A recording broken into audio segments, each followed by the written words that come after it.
계속해서 네 번째 발제는 한국생산기술연구원 신호정 실장님께서 함께해 주시겠는데요.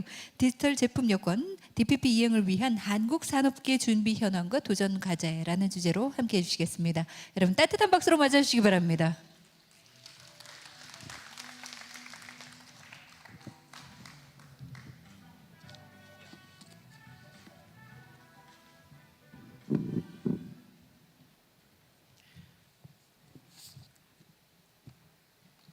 네, 안녕하십니까. 한국생산기술연구원 국가청정생산지원센터의 신호정입니다. 한국과 EU의 에코디자인 포럼 정책 세션에서 한국 산업계의 디지털 제품 여건 관련되어 있는 준비 현황과 그리고 도전 과제에 대해서 발표하게 되어서 굉장히 영광으로 생각합니다. 제가 준비한 순서는 다음과 같습니다. 먼저 각 나라들은 어떻게 그 디지털 제품 여건을 준비하고 있는지 살펴보고, 그 다음으로는 제 2장에서는 그럼 우리나라는 어떻게 지금 준비를 하고 있는지 알아보겠습니다. 세 번째 장에서는 과연 우리 한국 산업계가 이 DPP 대응을 하기 위해서 어떠한 과제들이 있는지 살펴보고, 마지막으로 가장 중요한 오늘 한국 EU 포럼에서 도대체 한국과 EU는 어디서 협력을 해야 되고 하는지에 대해서 살펴보도록 하겠습니다. 먼저 EU 디지털 제품 여건 요구 사항하고 그리고 다른 국가들은 또 어떤 일들을 하고 있는지 알아보겠습니다. 앞서서 많은 발제해 주신 분들이 설명을 해주셨지만 그래도 어쩌면 이 ESPR이나 DPP라는 용어가 생소하신 분들도 있을 것 같아서 다시 한번 아주 간략하게 좀 설명을 드리겠습니다.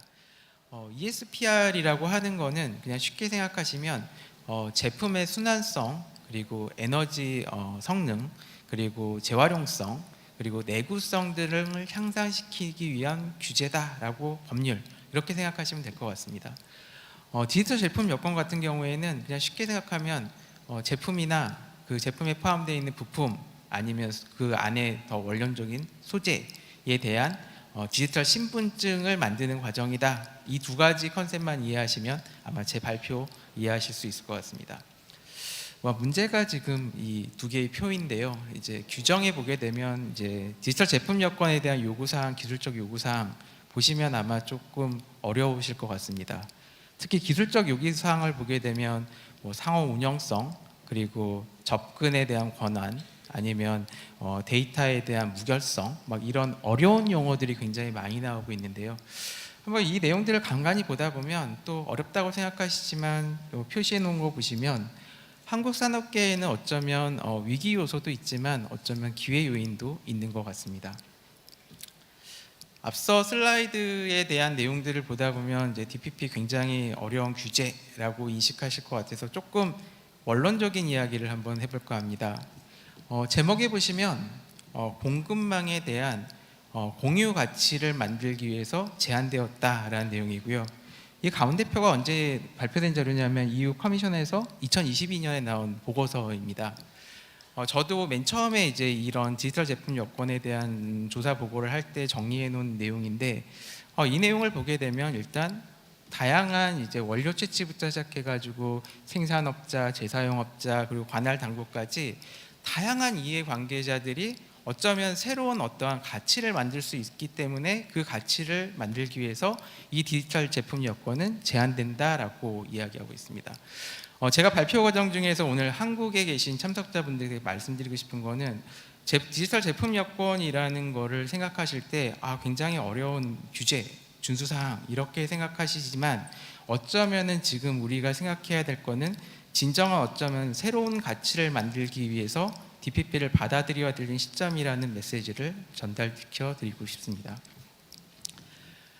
그러면 EU 말고 다른 나라는 어떤가 좀 살펴보겠습니다. 이것도 역시 각국에 있는 보고서를 보면서 했는데 각국마다 좀 특징들이 좀 있는 것 같습니다. EU 같은 경우에는 이제 그 DPP 그 ESPR에서 중앙 집권형 레지스트리 시스템을 만든다, 아니면 좀 준수해야 될 어떠한 규칙을 만든다. 뭐 이런 얘기를 하다 보니까 민간이 주도를 하고 있긴 하지만 규제가 좀 강하게 움직이는 것 같습니다. 그에 반해서 중국 한번 살펴보면요. 중국은 조금 더 그 적합성 평가나 아니면 세관 당국에 대한 추적성, 아니 상호 인정 등에 대한 것들에 대한 관심을 많이 가지면서 리포팅을 하고 있습니다. 하단에 일본을 좀 보면 일본은 정부가 관련돼서 이제 그 중소기업에 대한 이제 그 부담을 좀 줄여준다거나 아니면 자기네들 국가적인 플랫폼을 한번 계획을 해본다는 입장에서는 어쩌면 정부적인 측면이 있긴 하지만 또 어떤 입장에서는 규제보다는 좀 가이드라인 중심으로 좀 가고 있는 것 같습니다. 미국 같은 경우에는 일단 시장을 리딩하고 있기 때문에 산업계의 자발적인 쪽으로 가고 있는 거고요. 여기서 드리고 싶은 메시지는 뭐냐 하면 일단 이 DPP에 대한 시스템들이 굉장히 각국마다 좀 다양하게 진행되고 있다는 것을 좀 고려하면서 과연 이 모든 이 상황들이 자국 산업에 있는 특징을 고려하면서 어떻게 하면 데이터 주권을 확보할 것인가에 대해서 고민하고 있다는 것에 대해서 생각해 볼 필요는 있는 것 같습니다. 자, 여기까지 말씀드린 다음에 이제 이 1장을 마무리하면서 세 가지의 질문을 한번 던져볼까 합니다. 먼저 제가 말씀드렸다시피 ESPR에는 한국 산업계에 기회적 요소도 있고 위기 요소도 있다고 합니다. 첫 번째 질문은 과연 이러한 위기 요소나 이런 것들을 어떻게 하면 우리의 그러면 기회 요소로 활용할 것인가에 대한 첫 번째 질문을 던지고 싶습니다. 두 번째 질문은 다양한 이해관계자들끼리 있는데 이해관계자들의 가치는 신뢰, 효율성 그리고 지속가능성이라는 이것들을 어떻게 하면 효율적으로 데이터들을 서로 가질 수 있는지에 대한 것을 만들 것인가에 대한 질문이 있을 거고요. 마지막에 있는 질문은 각국이 자국에 있는 산업에 있는 독특한 것을 만들다시피 우리는 도대체 어떻게 우리만에 있는 우리 산업에 적합한 그러한 시스템을 만들 것인가, 이 세 가지인 것 같습니다. 결국 EU의 요구사항 그리고 관련되어 있는 이해관계자들한테 어떠한 인센티브를 줄 것인가, 그리고 우리 한국 산업의 현실을 어떻게 반영할 것인가, 이 세 가지에 대한 질문을 앞으로 2장부터 4장까지 한번 설명드릴까 합니다. 2장은 그러면 말씀드렸다시피 그럼 한국은 도대체 어떻게 하고 있는 걸까 궁금하실 것 같습니다. 한국 지금 가운데 있는 자료가 이제 작년 7월에 산업통상자원부가 발표한 산업공급망 탄소중립 전략입니다. 다양한 이제 그 5개에 있는 이제 주요 전략이 있는데 제일 왼쪽에 보시면 거기에 이제 DPP 대응을 위한 산업 공급망에 대한 데이터 플랫폼을 만들 거다라는 첫 번째 있는 내용이고요. 이 전략에 있었던 내용들을 이제 다시 한번 살펴보시면 한국에 있는 전략 역시도 이거를 규제를 준수한다기보다는 어떻게 하면 우리나라 산업계의 경쟁력을 확보할 것인가에 대한 내용으로 구성이 되어 있습니다. 그러면 데이터 플랫폼, 아까 DPP 대응하기 위해서 말씀드린다고 했는데 DPP 데이터 플랫폼은 일단 기본적으로 생각하고 있는 것은 저 오른쪽에 보시면 가이아 X나 아니면 카테나 X, 일본의 우라노스 X 시스템과 같이 해외에 있는 플랫폼 간에 어떻게 하면 상호 운영성을 가지고 있느냐를 첫 번째로 가지고 있습니다. 하지만 여기서 중요한 건 뭐냐면 왼쪽의 그림을 보시면 일단 기업의 정보들이 움직이기 때문에 과연 기업의 정보를 어떻게 하면 데이터 주권을 확보할 수 있는가도 중요하고, 가운데 보시면 사스나 아니면 시스템적인 요소도 있기 때문에 결국에는 이러한 플랫폼에 관련되어 있는 신산업도 만들어질 것이기 때문에 이 신산업을 어떻게 육성할 것인가에 대한 내용도 고민도 담겨져 있습니다. 한국의 전략을 말씀드렸는데요. 한국의 전략은 그냥 단순하게 선언적인 문구로 만들어지진 않았습니다. 일단 3가지 단계가 있는데 먼저 준비 단계를 좀 말씀드리면, 준비 단계에서는 일단 관련되어 있는 산업과 기업들의 참여를 중요시 여기는데 우선 업종 5개를 선정을 했습니다. 배터리, 자동차, 전기전자, 그리고 철강과 알루미늄 1개, 그리고 섬유, 이렇게 5개를 해서 이제 그거에 관련되어 있는 파일럿 테스트를 하는 게 첫 번째 준비 단계이고요. 빌딩 단계부터는 이제 구체적으로 어떻게 하면 한국의 특성에 맞는 그러한 것들을 개발하고 필요한 R&D 및 실증을 할 것인가에 대한 내용을 하면서 마지막 단계로 이제 운영 단계를 고민을 하고 있습니다. 특히 운영 단계에서 오른쪽 하단에 보시면 이 디지털 제품 여건이라는 것은 제가 봤을 때는 단일 부처가 할 수 있는 문제는 아닙니다. 따라서 이제 범부처가 어떻게 TF를 만들어서 서로 간의 역할을 맡아서 그 문제점을 해결하는가가 굉장히 중요한 문제이고요. 앞서서 주제에서 말씀하셨다시피 더 중요한 거는 이제 국제적으로 어떻게 하면 우리가 같이 협업할 수 있는가에 대한 문제도 역시 중요한 것 같습니다. 조금 더 그 실행들에 대한 것들이 그러면 실행을 어떻게 하고 있는 거야? 라는 게 궁금하실 것 같아서 두 가지에 대한 실행 예시 좀 간략하게 설명을 드리겠습니다. 둘 다 한국 정부가 지원하고 있는 거고요. 왼쪽에 있는 게 이제 DPP 대응, 데이터 스페이스에 대한 구축 가이드라인에 대한 사전 연구에 대한 내용입니다. 세 가지 단계로 이루어지고 있는데요. 먼저 기본적으로 펀더멘털한 그러니까 기본적인 요구 사항들에 대한 설계를 하고 두 번째 단계에서는 한국형 산업적인 특성과 그리고 중소기업들의 애로 사항을 지원할 수 있는 부분들로 고도화시키는 작업을 하면서 마지막으로는 이제 한국의 최적화된 모델을 제안을 하고 그에 대한 로드맵을 만들겠다라는 내용이 있습니다. 오른쪽에 있는 내용은 이제 R&D 과제에 대한 예시입니다. R&D는 측정 그리고 보고 그리고 카본 감축까지 있고요. 측정 단계에서는 이제 중요한 것은 얼마만큼 정확하고 신뢰성 있는 데이터를 확보하는지에 대한 내용을 실증할 것이고, 보고 단계에서는 이제 국내 아니면 국제적인 플랫폼과 데이터를 실제 교환하는 것에 대한 실증을 하면서 가장 중요한 것은 실제 측정하고 보고한다는 것은 우리의 목표는 탄소를 감축하는 것이기 때문에 이러한 감축까지 연계시킬 수 있는 부분들에 대한 고민을 하고 있습니다. 여기서 중요한 것은 뭐냐면 이런 과정들을 하다 보니까 결국에는 산업과 정부의 협업을 하는 것을 어떻게 효율적으로 만드느냐가 결국 DPP를 대응할 수 있는 그런 솔루션을 찾는 그런 길인 것 같다라는 생각이 듭니다. 자, 여기까지 이제 한국도 이렇게 준비를 하고 있습니다 말씀드렸는데, 그러면 다 문제가 해결됩니까? 라고 물어보시면 그건 아닌 것 같습니다를 말씀드리고, 진짜로 많은 문제들이 있지만 세 가지에 대한 좀 중요한 문제들을 한번 짚어볼까 합니다. 첫 번째 질문은 뭐냐 하면 아까 말씀드렸던 한국에 있는 고유적인 산업적인 특성을 고려해야 된다고 했는데, 이 한국의 이 대표적인 5개에 있는 산업만 보더라도 굉장히 좀 복잡합니다. 철강이나 이런 것들을 보게 되면 중간 소재이죠.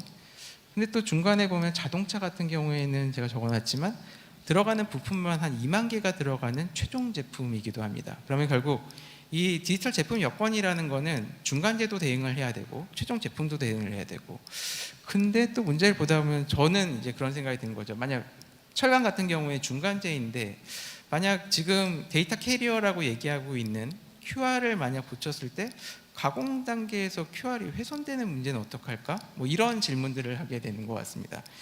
결국에는 이제 이러한 이제 각각에 있는 섹터별로에 있는 이제 복잡성이 있기 때문에 과연 이 부분들을 어떻게 업종 간에 서로 데이터를 교환하는 상호 호환성을 가지면서 그러한 표준을 만들고 그러한 특징들을 반영할 수 있는 게 굉장히 중요한 것 같고요. 아마도 그래서 이제 내일 아마 오후에는 이제 또 다른 자리에서 제가 알고 있기에는 배터리, 전기전자, 섬유 이 특별하게 있는 세션별로 섹터별로 아마 논의가 있는 것 같고 조금 더 고도화된 논의가 있을 것 같습니다. 다음에 있는 한국적인 문제는 뭐냐면 결국에는 비용 그리고 데이터 주권에 관련된 문제인 것 같습니다. 일단 저희도 R&D를 수행하다 보면 이제 중소기업들에 직접 들어가서 실증을 하다 보면 현재의 문제는 뭐냐면 굉장히 돈이 많이 들고 규칙이 굉장히 어렵다는 그런 문제도 있고요. 그리고 내 데이터에 대한 정보들이 그 기밀성을 가지고 있는 정보, 결국 데이터 주권의 문제도 들어가는 것 같습니다. 그냥 데이터 주권에 대한 문제를 또 해결하는 것 외에도 또 해외에 있는 규칙이나 시스템을 그냥 들여오게 되면 우리는 데이터 주권보다 더 상위에 있는 디지털 주권도 사실은 잃어버릴 수 있는 상황도 있는 것 같습니다. 또 그리고 그냥 단순히 정보가 아니라 아까 ESG 정보 같이 굉장히 많은 정보들을 제공할 때 도대체 정보를 제공하는 쪽에 어떠한 인센티브를 줄 거야 라는 것도 문제가 되는 것 같고요. 이런 부분들에 대한 것들을 해결해야 되는데 솔루션들을 보게 되면 일단 정부가 할 수 있는 것보다는 민간이 해야 되는 내용들이 굉장히 많이 있습니다. 결국 이 디지털 제품 여건에 대한 문제는 결국 이제 정부와 민간이 어떻게 협업을 하면서 이 문제를 같이 풀어나가느냐가 중요한 해결책이 될 것 같습니다. 마지막으로 어쩌면은 조금 강조하고 싶은 내용이 뭐냐면 이 디지털 제품 여건이라고 하고 있는 거에 대한 밸런스를 가져야 된다는 것 같습니다. 디지털 제품 여건이 지금은 기술적인 면에 있는 부분이 강조되다 보니까 원래 진정한 목적이 뭐였는지에 대해서 조금 많이 놓치고 있는 것 같습니다.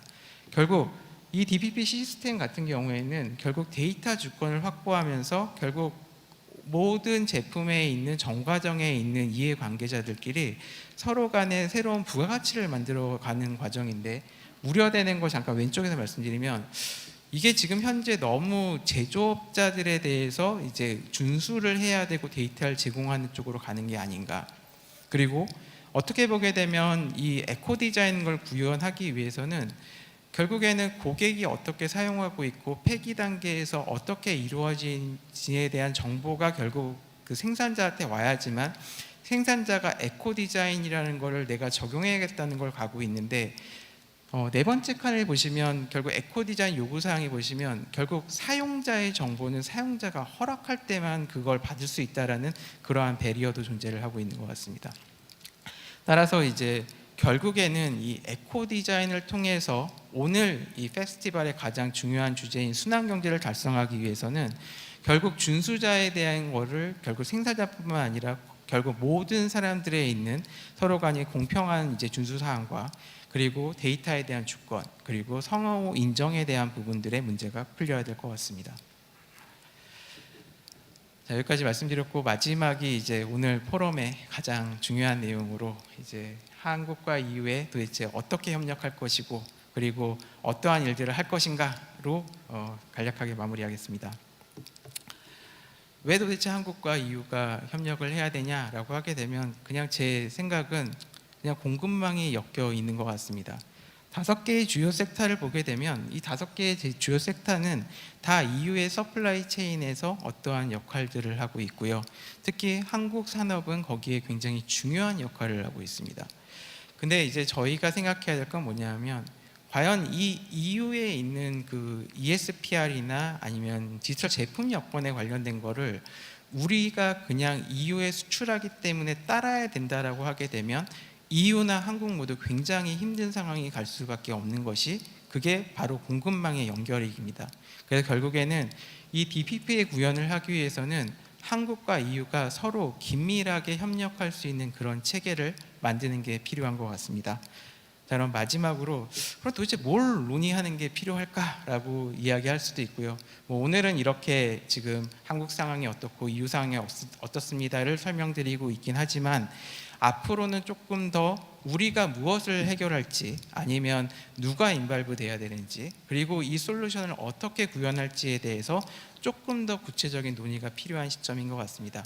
간략하게 말씀드리면 첫 번째만 보게 되면 도대체 우리가 협력해야 될 분야는 뭐야? 라고 하게 되면 우리 한국도 중소기업이 비용에 대한 부담이 있듯이 아마도 EU도 비용의 부담은 가지고 있을 것 같고요. 데이터 주권의 문제나 아니면 상호 인정의 문제는 같이 고민해야 될 문제인 것 같습니다. 따라서 마지막으로 말씀드리고 싶은 거는 오늘 한국과 EU의 에코 디자인 포럼이 진정한 순환 경제를 이루고 그리고 디지털 제품 여건의 구현을 위해서 서로가 이제 본격적인 논의를 할 수 있는 시작점이 되길 바란다면서 제 발표를 마치도록 하겠습니다. 지금까지 경청해 주셔서 감사합니다. 고맙습니다. EU와 한국과 협력할 수 있는 방안까지 자세하게 함께 살펴주셨습니다. 한국생산기술연구원의 신호정 실장님께 진심으로 감사 인사드리겠습니다.